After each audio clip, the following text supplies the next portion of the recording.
I was dreading this topic, but it's time to do it. Darkness, light, torches, lanterns, flashlights, all this comes up in most adventures. But the GURPS rules for this are a complete mess, similar to bad footing in difficult terrain. So let's consolidate everything together and try to work out how it all works.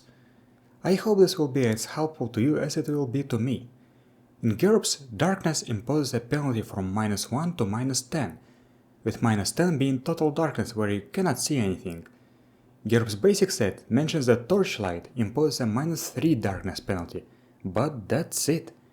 It also mentions that almost every light source has a limited range or radius, and that you have to consult the item description to see it, but, of course, does not actually provide them for torches and lanterns. We'll come back to it later. But now, what kind of roles does darkness actually affect? The visibility section doesn't actually tell you what is penalized.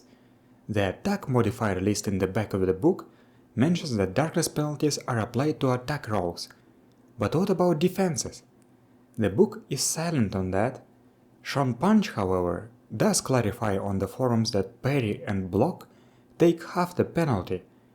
His description of dodge penalty is a bit unclear. Does he mean that dodge also takes half the darkness penalties? Or does it take a quarter of the darkness penalty? That's a huge difference, but in my games I use the latter option. There is also one more thing that is very odd, the night vision advantage.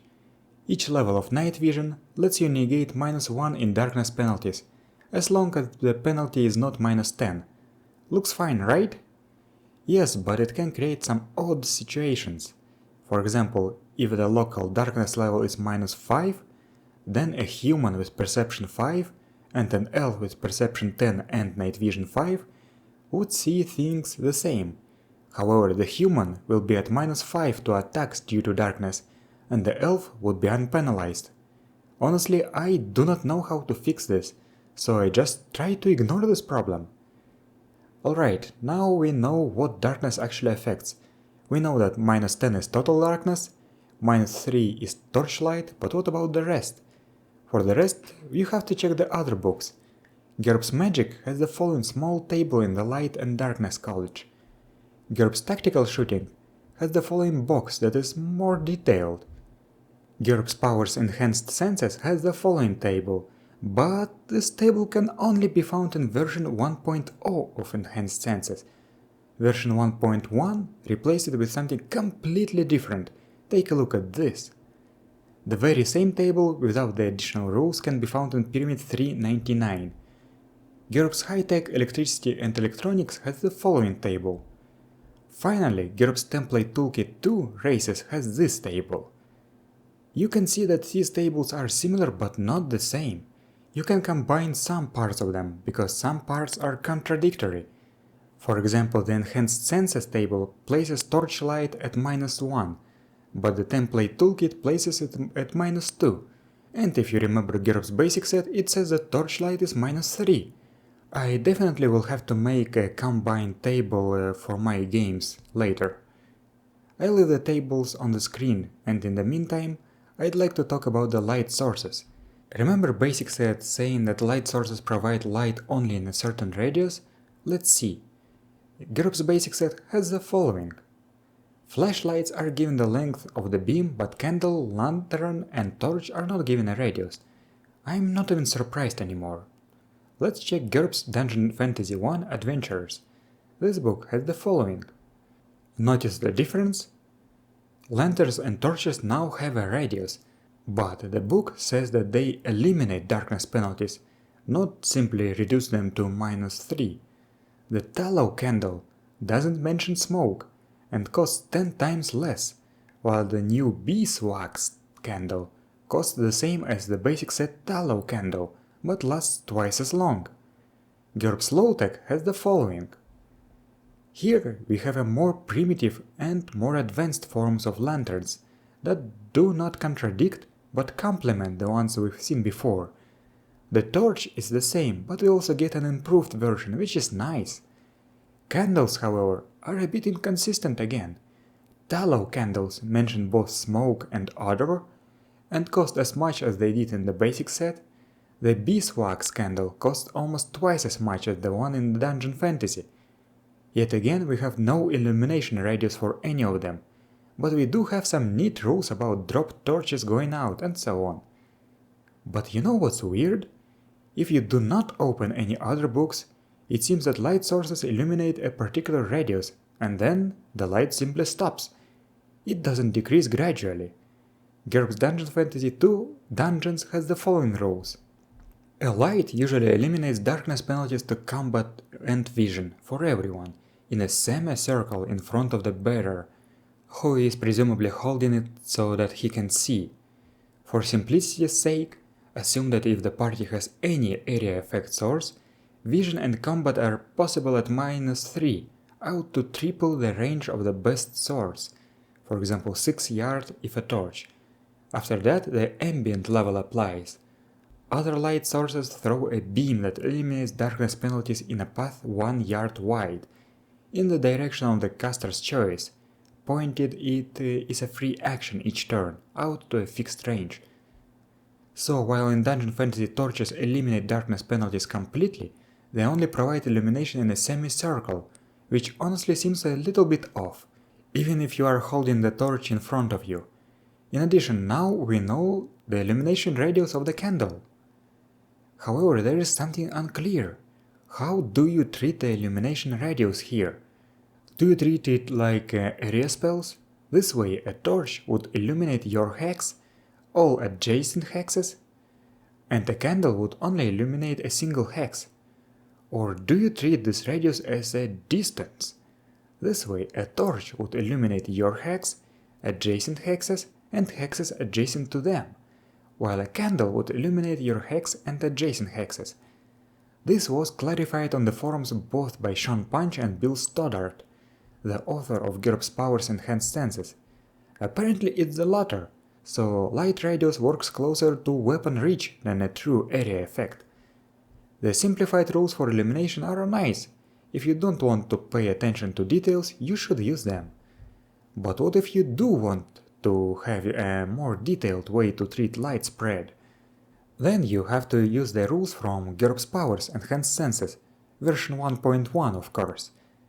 The light source is a single nearby point. The listed modifier assumes 1 yard of distance from this. At 2 yards, apply another -1. At greater distances, add half the range penalty, rounded for the worse, to this -1. For example, a candle gives -3 at 1 yard, -4 out to 2 yards, -5 out to 5 yards, -6 out to 10 yards, and so on. And stop once the penalty reaches the area's ambient illumination level. A light source can never make things darker. These rules require some unusual calculations, but they make light sources significantly better, which is nice. There are some other interesting rules related to light and darkness. First of all, the light levels on the table assume steady illumination. Flickering lights or moving shadows can add a penalty from -1 to -3.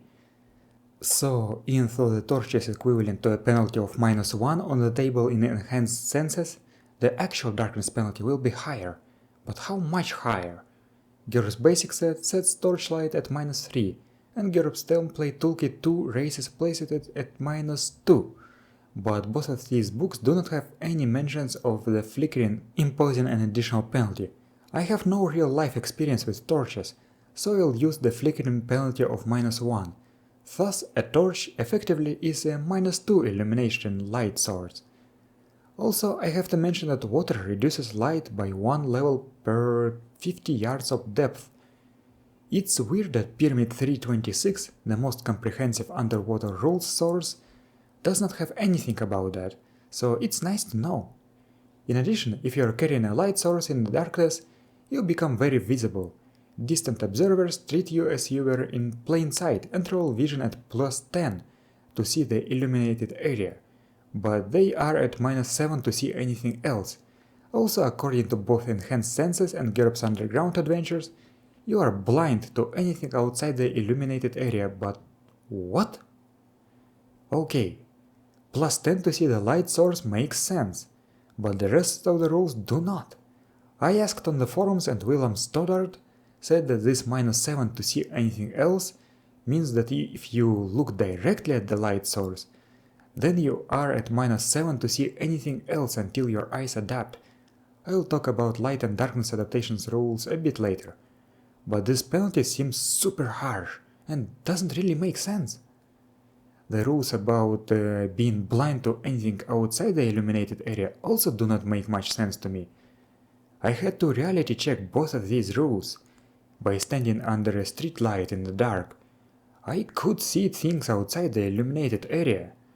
I looked at the lamp directly and did not become almost blind for 14 minutes.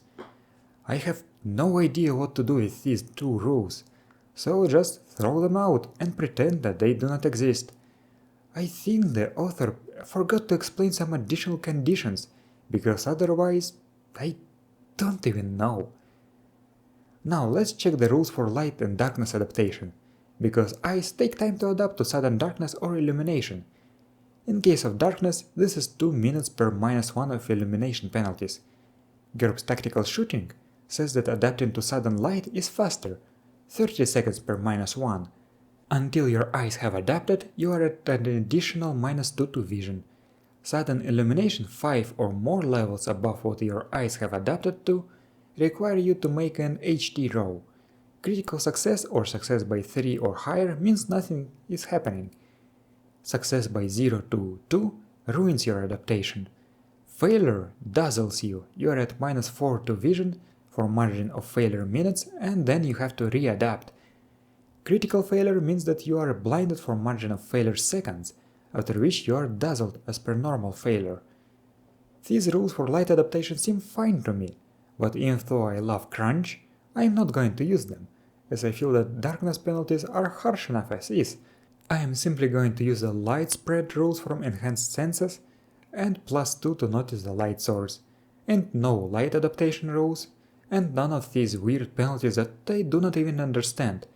And I also have to come up with my own light sources table, because all the ones I showed you can be a little bit inconsistent. Anyway, thank you for watching, and I will see you next time.